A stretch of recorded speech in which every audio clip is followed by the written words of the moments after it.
Drop the beat down.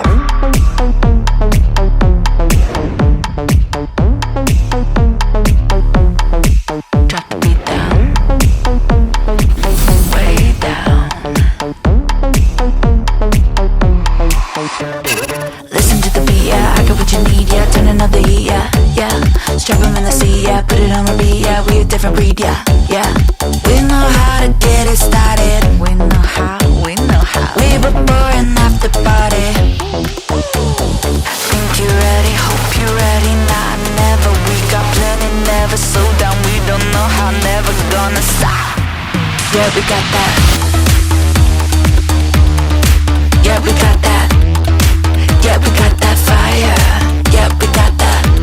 Yeah, we got that. Yeah, we got that. Yeah, we got that. No, we don't play. Yeah, we got that. Yeah, we got that fire. Yeah, we got that. Yeah, we got that. Yeah, we got that. No, we don't play.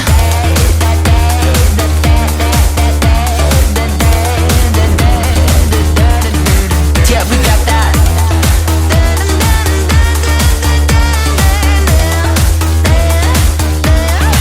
Yeah, we got that.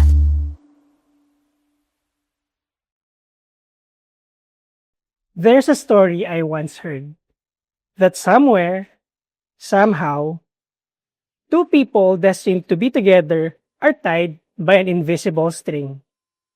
It can stretch, it can tangle, it can disappear from sight, but it never breaks.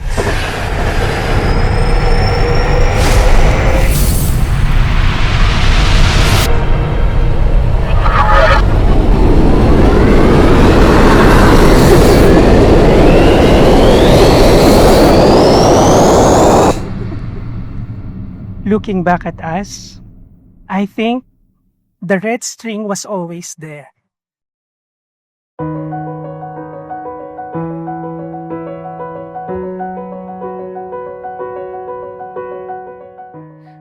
Finally, after 15 years, finally, ikakasal na kami.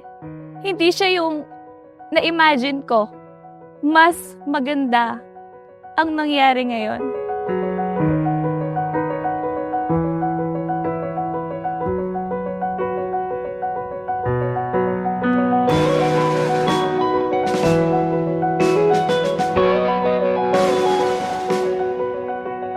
Kung magsusulat man ako ng tula para sa araw na ito, siguro pamagat niya litrato. Dahil minsan, ang pag-ibig ay parang litrato. Kailangan ng tiyaga, ng tamang liwanag, o ng pangalawang kuha para maging perfecto.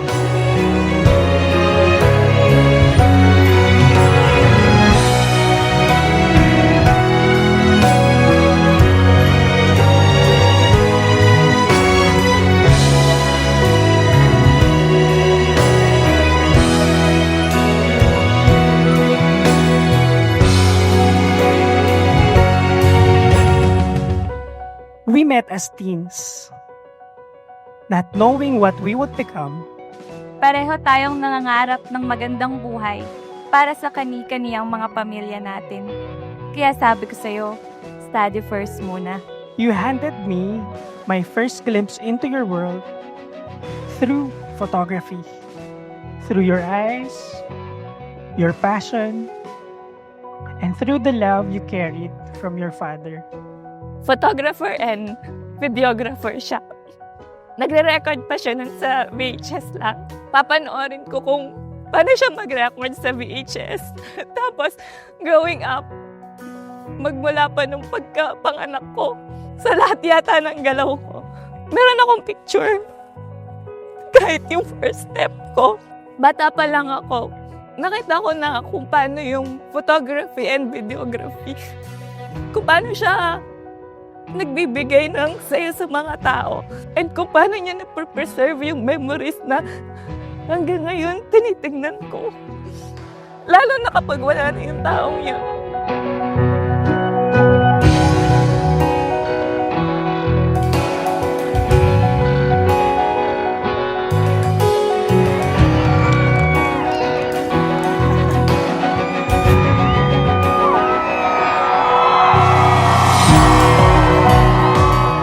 Back then, I didn't realize that moment would change my life. When we went our separate ways, I thought that was the end of our story. But in silence you left behind, I found myself holding on to the one thing that reminded me of you. Photography. I fell in love with photography, and the person who introduced photography to me, siya, si Kate. Nung buhay pa si Apong Baba, parang yun yung yung nagko-connect pa rin sa amin. Kahit na wala na kaming connection. Naghiwalay kami for 5 years. And then, nung nag-meet kami ulit, nagtatrabaho na siya as photographer and videographer. Ang daming beses, on a random day, ang daming beses na dumaan sa isip ko na ay parang si daddy ko. Pero never niyo pa narinig sa akin yun. Baka ngayon pa lang. Ingay ka na ganang bagay. Napigkalubi po at teramdam kayo. Makanyan ko pong isundo. Alawa mo po kayo nung maling pati na rin ko rin kapatid niya.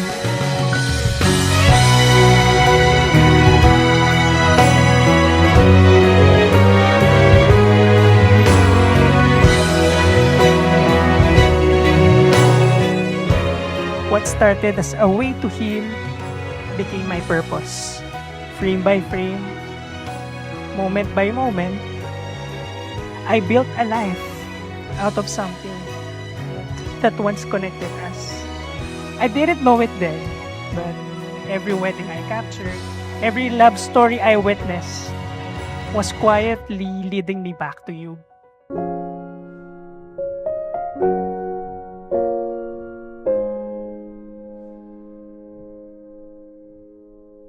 Dance with me under the diamonds. See me like breath in the cold. Well, ito yung pinakamasayang araw ng buhay ko.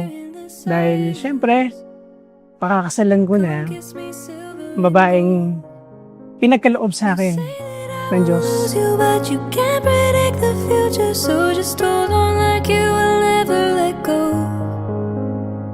Yeah, if you ever move on without me. Atinda mong kay surprise visitor. Oh my God! Ah! Halaki mo na yaman. Masakit yung biya kanita, sabihan ng mama. Pero salamat nga pong Ginoo kasi may saup-saup kayo at siyan koya. Dakala salamat kasi sa Diyo ko. Kaming waling. Andiyan makanaluta kasiglaan pong kagulo. Kung may bait ko man pasbayot niya, ikayo pamurili-pilinan ko maging kapatid. Masaya ako di sa nakaputi ang ikita. Kasal. Masaya ako ni Neure kaya ko rin anak ko. After 15 years, may walay tatangra. Yan nakakatwami pa mo. Kay is a blessing, yes. She's the answer. All the countless prayers. Much such would not be here without Kay. Masaya ako na hinihintay mo ako at narespeto mo ang desisyon ko. Before we went on our separate ways for 5 years, sabi ni Mama sa akin, kung ikayo talaga. Move on without me. I need to make sure you know that you are the only one. Thank you, ganyan. Salamat. Te, congrats and basta panerama sa'yo. And now, here we are, standing in front of God, of our family and friends, not as the same two people we once were, but as husband and wife. Ma, Dad, yun na ako kailangan tigaganakan. Love na love kasi ako ng magulang ko. Hindi na kayo kailangan mag-worry. Kasi may tao na akong mga kasama. Na hindi ako papabayaan. Not anyone.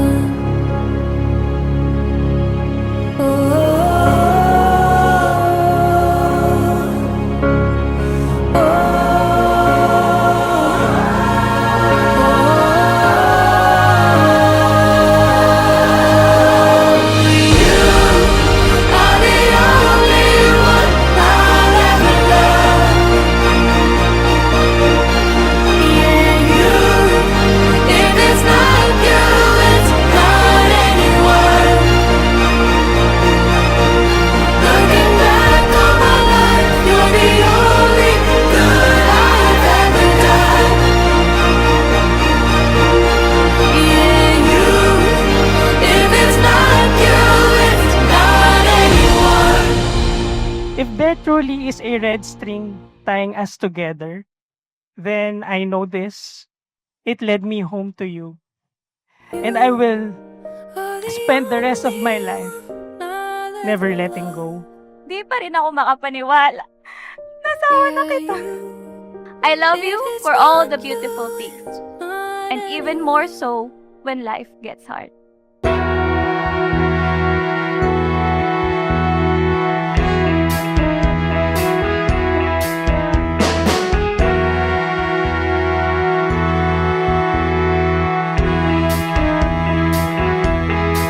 You're just too good to be true. Can't take my eyes off you.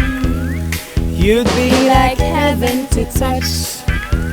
I wanna hold you so much. At long last, love has arrived, and I thank God I'm alive. You're just so good to be true.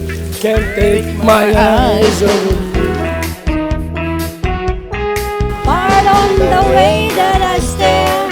There's nothing else to compare. The sight of you is me. There's no words left to speak. But like you feel like a feel. Please let me know that it's real. You're just too good to be true. Can't take my eyes off of you.